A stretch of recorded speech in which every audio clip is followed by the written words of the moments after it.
Ndebe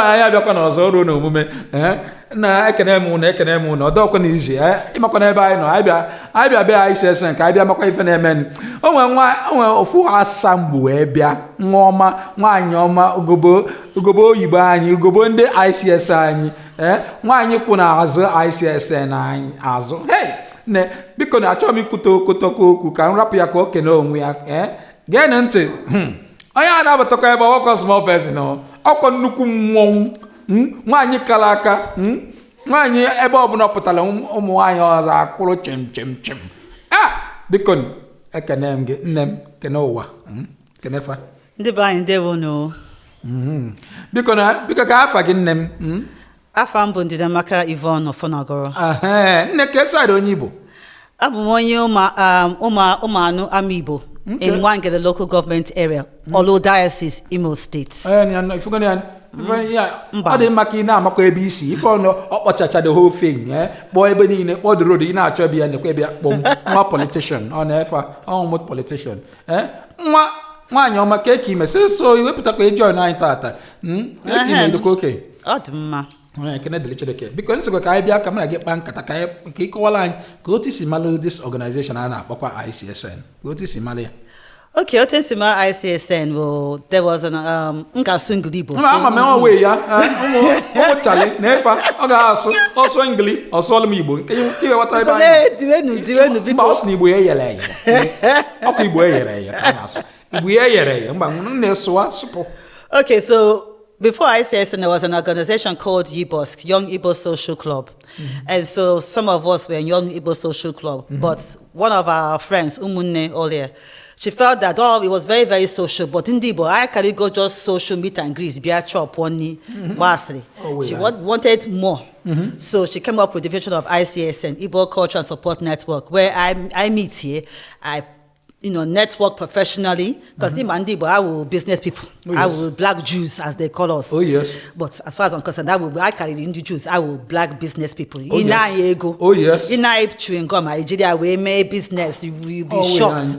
So I can call on one joke, basket mouth, doing my friend's wedding. But so she came up with that concept. As well, I meet her, we discuss our rules, my if we're all related, very important. No different because even though I won't Igbo, we have different villages, and every village is different. Okay. So it's important that you can mind everybody's villages and the different things the different culture that happens in that village. So you'll be well educated. So to Icsn to be bido. Can role you play good? So I was the founding assistant network director. But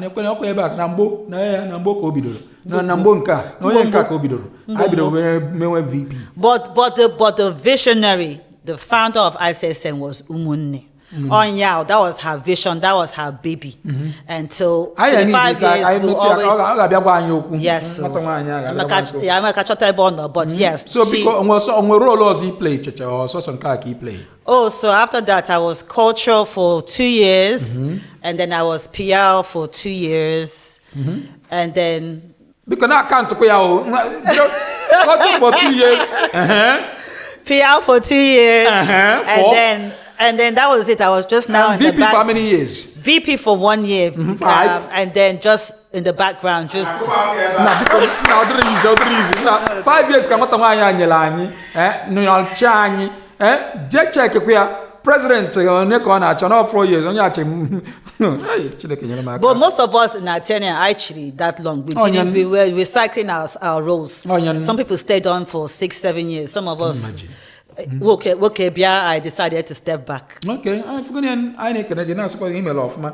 So because I when you come men na kwado I na kwado ime. You come 25 years or 3 years because a lot of organizations need to go 25 years. I want carry go none na 25 years kita. I na say onwe ifi na ato anya ya get men na this 25 years. You na check ime or ka o mekwe onwe ifi what you looking forward to. For me, as I said, the Oduro Fair, the ICSN is 25 years. You know, by Bidoro, our parents thought we were wasting our time. And we're trying to convince them that meeting our gathering, our work, our gathering in their gadi, and we knew what we were doing. As young people, we have a vision. And I learned to go from mistakes. I call no for half an hour over uniform. When we were hungry to be known as Igbos, because again, when we were younger, everyone thought we were Jamaican. Nobody in the hair. So everyone thought we were West Indians. So when we now all got together, it's like, so you won't Igbo, oh my God. So that hunger, that excitement and hunger made us want to know more. So 25 years down the line, we're still here and hoping to expand. Obviously, as you know, I move go to different cities now. There's ICSN Manchester, so we're hoping that by next year, with the plan of, you know, how things are moving with the executive and the advisory, the trustees, network. Can I play again? The non-executive directors, OTS move with the plans that they have. They're opening more chapters. So look out to Birmingham, look out. In the Coventry, look out. In the Leicester, look out. Yes, Leicester, look out. In the Coventry, look out. Basically, the whole of the UK, look out. ICSN is coming together. Oh yes.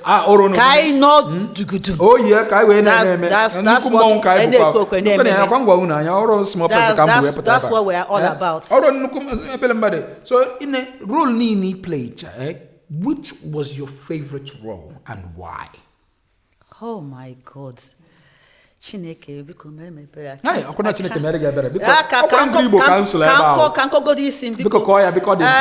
important. Oh goodness. My favorite, it's hard to say, to be honest too. It's really hard. I'll probably say the assistance network, because again, I can't say Bible, our parents, we have, all right, you're wasting your time. We will have meetings till 3 o'clock in the morning. There was nothing they didn't call. And we put our money, we used our money and our time. And when we had our inauguration, that was the day I has shut up. Inauguration, Brixton Center. And from then on, they respected ICS. Oh, yes. Everything that they started bringing their kids. And that's how our meeting got packed. The parents were so proud, and they brought their children non-stop every meeting. And from then, we got invited to meetings upon meetings. So that's how we were known in all these community organizations. ICSN, ICSN, which was done by Uche Nekwa. So we performed every cultural event. We'll come there with our banner, have our table, we will sing Don't Touch Us. We will go sing, talk about ICSN. Before you know it, everybody 9 number. Next meeting you. Even to the point of where we were in old streets. Meeting you all the way outside. People were queuing outside, but and they couldn't enter.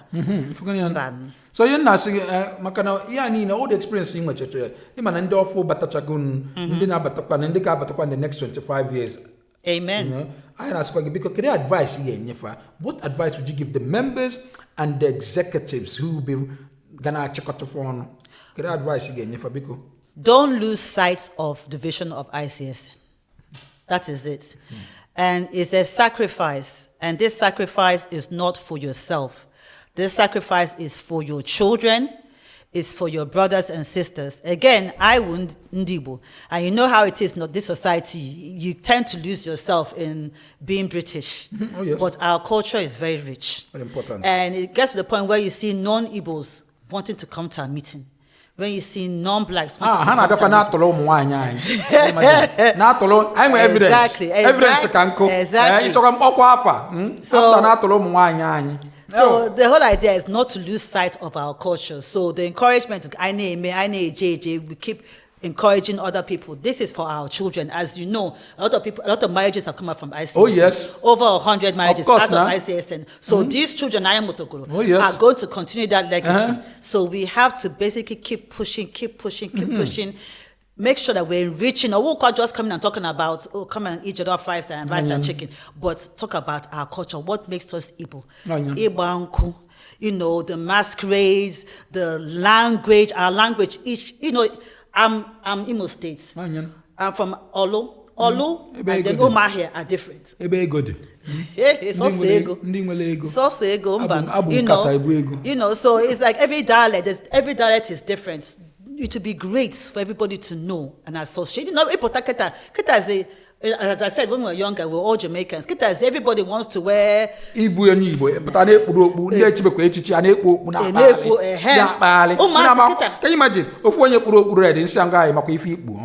But it's not just that. It's not just that. It's got to a place now where you see young men going home to take chieftaincy title because they're proud of it and they're allowed. Of course, you have to exchange ego. But the fact that they're now proud to be known as Igbos, there's no shame. Irija is the biggest Iriji.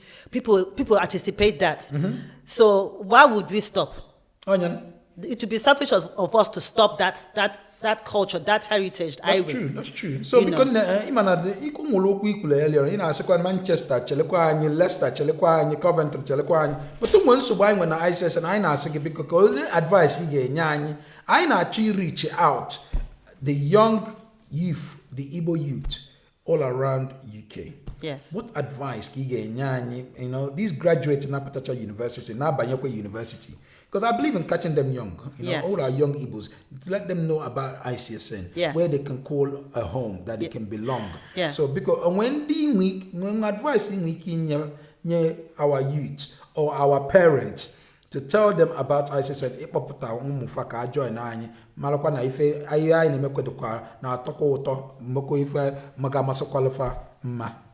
yeah, all the very simple. I were a youth director, so that's job is to go around and speak to the youth. Of course, the only way she can speak to the youth is we have to go back to those community, back to basics. Those community organizations that we had fellowship with, we had relationships with. We need to basically rekindle those relationships. Oh, that is how we got our members. So we'll go back to those go back to their meetings. Whatever happens, no. It's not about coming here and studying and working. We have to give back home. So that's another thing about Icsn. We always give back home. Of course. Because I'm a BIC. I work pounds and dollars. So the whole idea is we'll go back to our parents, our youth director, engaging with the younger ones. Again, there's universities, there's African Caribbean societies, there's Nigerian societies. We need to go back to those places. This is who we are. We're the biggest and largest youth Igbo diaspora in the UK. Okay, so we have to take advantage of who we are. Very important. And then go back to our parents. So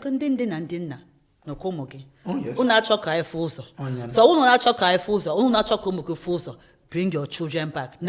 Our history, our legacy. You know, the Icsn out there in society, Juju, are doing great things. You know, some of them are OBE, some of them are doctors that are interviewed on television, lawyers. So, so you don't, and you want your children to be aligned. True. You're speaking truth.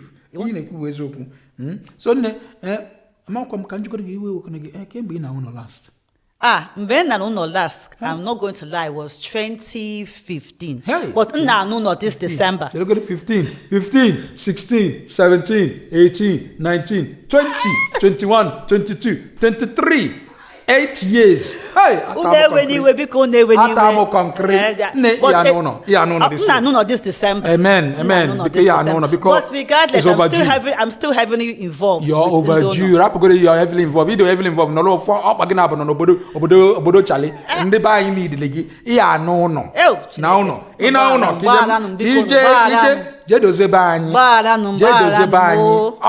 Very important. But December, Nigeria. No. I'm coming for you. I'm coming for you. Spend £1,133 naira. So you don't look at that. You join a millionaire club. 1,000. You change £1,000 or 1 million. You join a millionaire club now. I know so. You join a millionaire club since now you join a millionaire club before. Oh yeah, Papa politician. I'm a politician.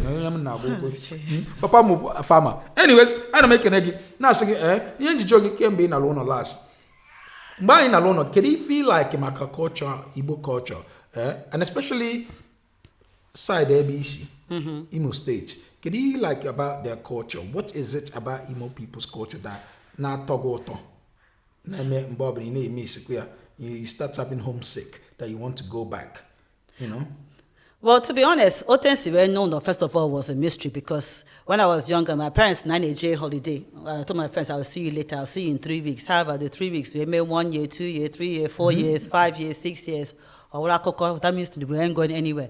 But by secondary school, my grandfather has a thing where all the granddaughters must go to Ihama Girls Secondary School, Nankwe. So if you know Ihama Girls Secondary School is a convent school. Oh, yes. So we had to go. And it was my first time seeing a stream, first time diving into a stream, first time speaking, doing the rosary in Igbo. So it was Igbo na so. Igbo amaka. Igbo amaka. Igbo amaka. Igbo na toto. Igbo na toto. If you don't know how to speak Igbo, Chota Igbo lesson, Jewe. Icsn have an Igbo language school. Banyakwa Keta. They have an Igbo cooking school. Banyakwa Motor Station. Of course. I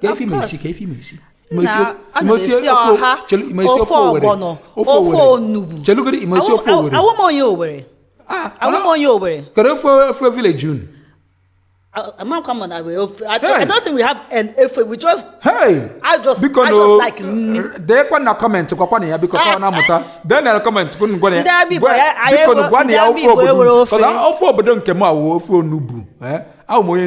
I like ofo nubu. But ndami bo were ofe, but I ndami bo were ofe. I were ofe. Then na comment kwani anu. Oh ni wo nya mi bo become gwan na we. I wear special. Onya wotala ebe I know. Na gonna 8 years corner or na be one for 8 years. Wotala na things have don't change. Wotala because then ya kwala na kona mata nwantente. Kona mata ka makwa na nwekwe unu nwekwe ofe because nwekwe village job na ma nwere ofe. No, there's which ofe? No, we don't have any ofe. It's in village. We don't have any ofe. But at least I could tell you that in a village we have people, Dig Tiger from my village, King Judge of Opobo from my village. So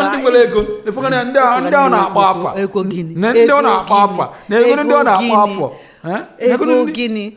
Ndi nwere aja ego akwa pụta na eme doings all of what fa ana eme serious doings I will level doings will level mo anwa nke ma wo kpuru recording igunu na agbago enu nefa so because Ndidi amaka ademma obi to moto na ibia ebe atata ka ibia ka ino ele anyi ibia ka igwa anyi okwu ofuma gwa anyi otu Icsn we bido so because na agwa because ihe neze anya na camera anyi because ka ikowala ka iwe wish Icsn bafa nya fa gakwa ofuma na na emekwa ofuma na ị na-achọkwa the next 25 years ka ife we gakwa iji awere ayika ngwa ka anyị apụghị ka ikola anyi ndị Icsn dey one again no na ya it has been a long journey 25 years Odio Fele.